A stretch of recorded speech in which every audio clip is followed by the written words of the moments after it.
But what about the apology?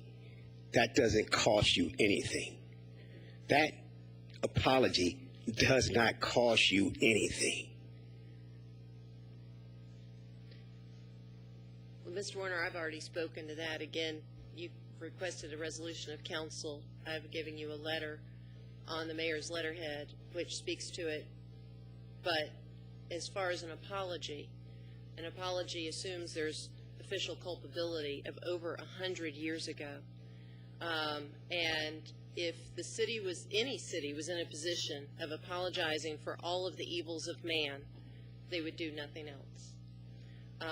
We continue to suffer through the evils of man today in this community and other communities. And sometimes they are just as mind-boggling in their amount of deprivation of the soul.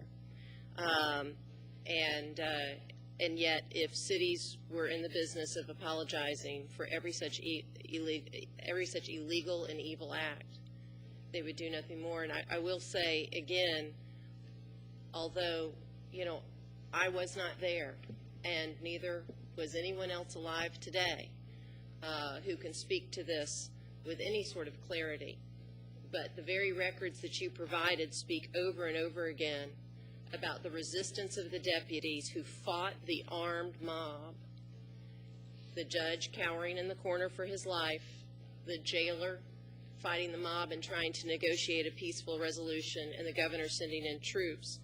It was quite a violent circumstance, and as Ms. Stringer mentioned, it was a well-armed, drunken, mad mob. So again, you know, I think that it's been reiterated plenty this evening how reprehensible this conduct was. But the city, unless council wishes to, cannot make an apology for something that occurred over 100 years ago, to which any official action on behalf of the city is just not laid out by the materials you provided.